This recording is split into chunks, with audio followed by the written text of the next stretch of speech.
Hello everyone, back to today's second video. We're going to have a look at the weather next week to 10 days, or today's second video.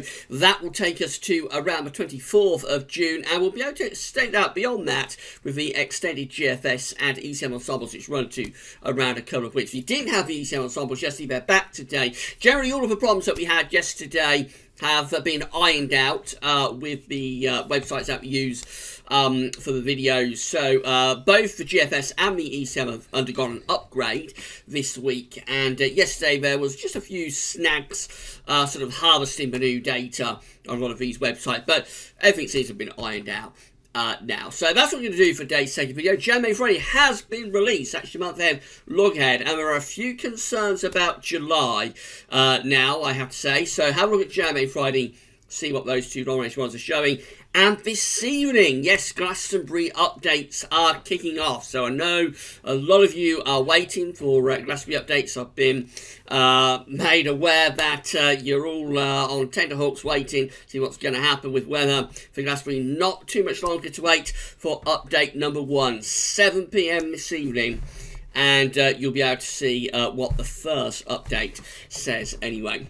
Right, let's get on with it then. Going to start off with the GFS upper air temperature and precipitation ensemble. We're looking at Burnley in the North England today. So the red line here is a 30-year upper air temperature average for Burnley. And we're starting off warmer than we have been. The temperatures have ticked up a little bit compared to where we've been this week. But nevertheless, still a little bit below average, actually. It's not until we get through to the early part of next week that we see the temperature definitively going warmer than average, but only quite briefly, and then it's dropping away again through the second half of next week, back quite close to average. And beyond that, as we go through to the closing days of June, looking very close to average, really. So there's quite a bit of scatter in there, though.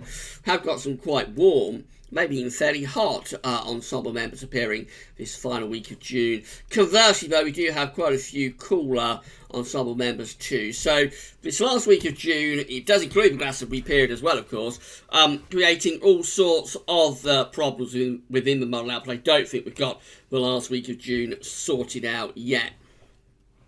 Precipitation-wise, quite a bit of rainfall to come, I'm afraid, at Burnley, and that's going to be indicative of many parts of the country. Generally showery in nature, though, now, the rain. I think the worst of the deluge has gone for June. I don't think we'll have it as wet in the next week or so as we have had it over the past few days. But nevertheless, there will still be more rain around, mainly in the form of showers, sometimes in the form of longer spells of rain.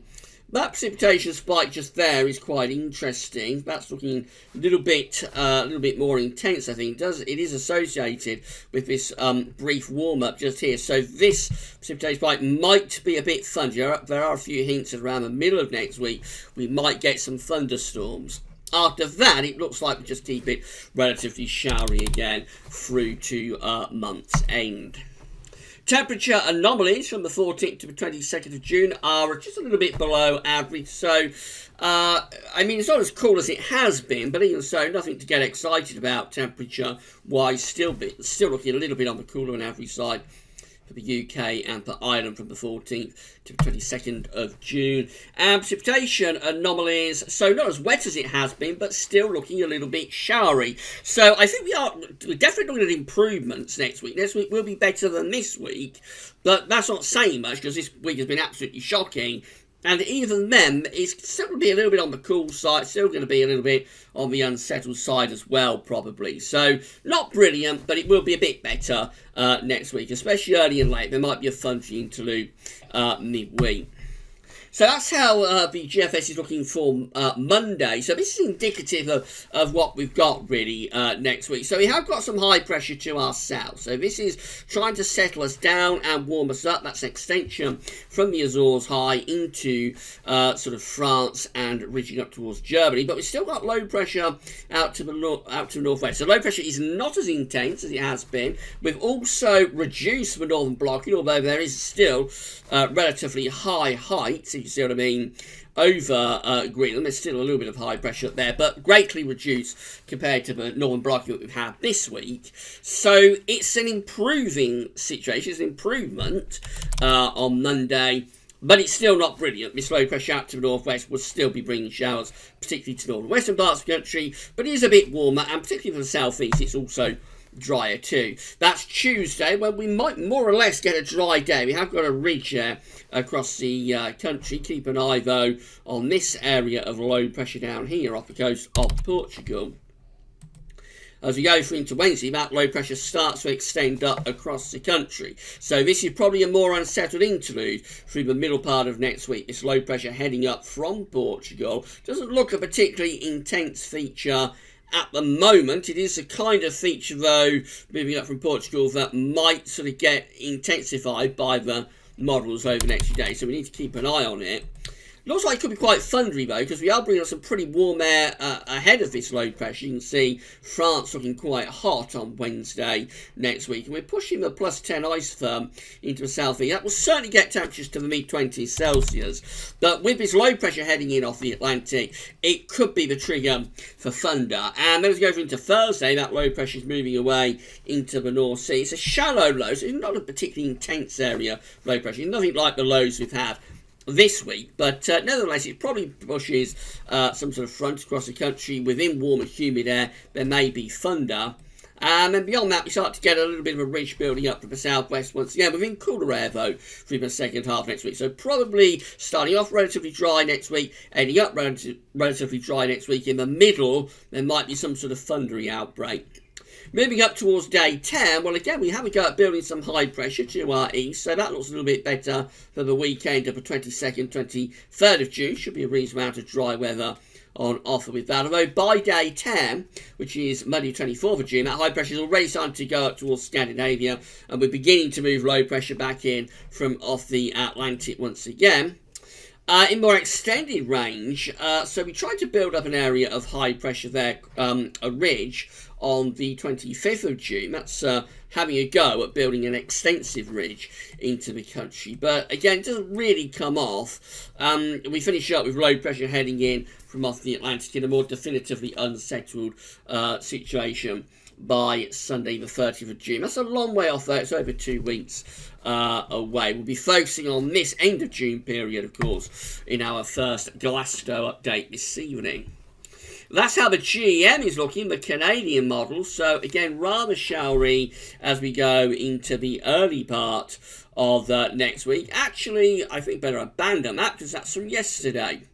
So not sure what's happened there, but the GEM has not updated today. So we will quickly click away from that, and we'll move on to the ECMWF. Just good job I noticed that little time stamp in the top left-hand corner of the chart. So on to ECMWF, and this is updated from today. We've got high pressure down to the south-east of the country. Low pressure is out to the northwest. We're bringing in showery conditions into the northwest early next week. The south is turning drier and warm. That could be a drier, warmer day on Tuesday, and then in comes this low pressure from the southwest. It's a shallow trough, but it could be the trigger moving into relatively warm air from the south. It could be triggered to produce some thunder for the middle of next week. Very quickly we're back into this cooler westerly flow into the second half of next week. And then heading up towards day 10, well, again, trying to build a ridge up to the south and the southeast, bringing something a little bit drier and warmer there, out to the northwest, so we're looking quite unsettled and showery. And as we get to day 10, that's how we're looking. Quite an unsettled chart, really, for day 10, with low pressure just sitting to our east, and that'll be bringing showers or longer spells of rain to many parts of the country at day 10, which is Monday 24th of June. So we're looking a little bit mixed at the moment, I have to say, but certainly an improvement next week compared to this week. This is the option we've got on the table within the ECM ensembles at day 10 today from the Icelandic Met Office. This is the 24th of June, 240 hours away. So 51 out of 51 members of the ECM ensembles, which is 100%, has above average heights to our east and to our south at day 10, with below average heights in the west. So a bit unsettled really, especially for more western parts of the country. But I think all places could be a bit unsettled there actually at day 10. In 2 weeks' time, these are the options that we've got. This is taking us to the 29th of June, which is 360 hours away. So we have 19 members of the ECM ensembles with a bit of a mid-Atlantic ridge. Got some high pressure in the middle of the Atlantic, also some high pressure over Scandinavia, but in between I would have thought this area just here, it's not all that apparent, but that area just there is probably bringing in the jet stream and bringing in low pressure. So those 19 could actually be cooler and more unsettled than you might think by just looking at the colours there. 16 members of the ECM ensembles, again with high pressure well away from us in the Atlantic, and also to the south, low pressures over Scandinavia. Again, they could be quite a bit cooler and more unsettled than you might think by looking at the colours. I assume we're sending the jet stream on a northwest southeast alignment into the country, so they could be quite unsettled too. However, these are a definitively settled option. We've got 16 that have an area of high pressure centred over the top of the country.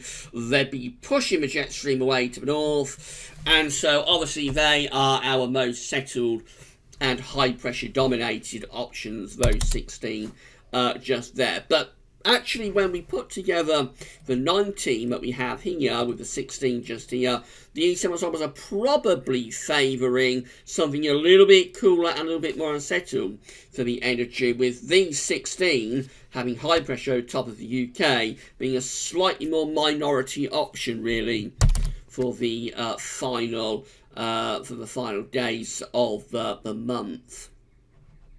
Finally, this is how the CFS V2 is looking for July.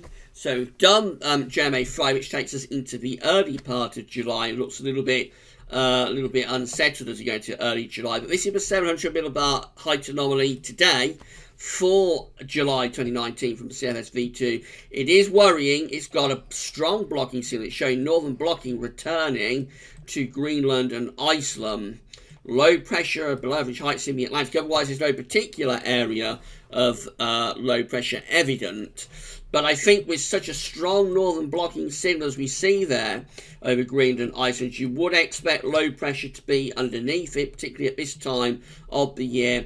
And you'd be expecting the jet stream to be dipping southwards as well. So again, it's another one of those charts that, if you just look at the colours, probably doesn't look that unsettled, but you have to interpret these charts a lot of the time, and interpreting that with such a strong northern blocking signal, which is never a good sign in the summer, particularly in terms of unsettled weather, because in the summer you've got much more energy available in the atmosphere. So if you set up an area of northern blocking, you'll usually send the jet stream underneath it, and that jet stream, because there's more energy available, will tend to spawn low pressure, again just because there's so much more energy available in the atmosphere, because it's a warmer time of year due to the effects of the sun. So in winter everything becomes slow moving, and you tend not to get as much low pressure with northern blocking. Of course, in winter it's very cold, and what precipitation you do get will be snow usually. In the summer, though, northern blocking tends to be associated with low pressure, very much as we've seen during this June, actually. So that's probably more unsettled than it looks. Temperature anomalies from the CFS V2 are average. It's not going for a particularly cold month. Precipitation anomalies also are average. It's not going for a particularly wet month. But if you interpret that 700 millibar height anomaly, then I think it will probably be a cooler and wetter month than the model thinks it will be. So not particularly good signs for July at the moment with CFS. But we shall see how that pans out. Finally, lastly, if you are enjoying the videos at the moment and finding them useful, interesting and informative, please can you consider becoming a patron for Gaz Weathers. We've got 60 patrons so far, so hello and a big thank you to our 60 patrons. If you would like to become a patron for Gaz Weathers and give an ongoing monthly donation, all you need to do is come to the Gaz Weathers Patreon page, you sign up for a Patreon account, and being given an ongoing monthly donation to Gaz Weathers can be anything from $1 a month upwards. You will pool in with the rest of the patrons, and that is how you become an official patron for Gazworthism. We'll give you a shout out in videos to say thank you so much for doing that. Alternatively, you can give a donation through PayPal. So it's really simple. You just come to this page, you sign into your PayPal account, and then you give a donation to Gazworthism however much you want. And again, whether you do it through PayPal or whether you do it through Patreon, so whether you're a patron or a donor, we will say thank you so much for doing that. We'll give you a mention in the videos. And yeah, that is absolutely great. Thanks so much to everybody who's got involved in this over the past year. Thanks so much for everybody for helping to pay the Gazworthies.com and keep us online. So big thank you to all of you for doing that. Right, so that's it for video number 2. We'll be back later on this evening, probably around 7 o'clock, with that first update for Glastonbury that I know a lot of people are waiting for. So if you've got Glasto interest, Glasto concerns, the next video up this evening will be for you. Tomorrow we've got weekend forecast coming up. We'll have week's 10-day video update as well, and I think we can do CFS 6 on Talk tomorrow also. Sunday, Gazworthies Sunday Roundup. Have some more analogues for you as well. I think there's another Glasto update penciled in for Sunday evening too. So it's all happening. It's all kicking off. The updates keep coming, and keep checking back for more. Right, but that's all for now, and thanks for watching.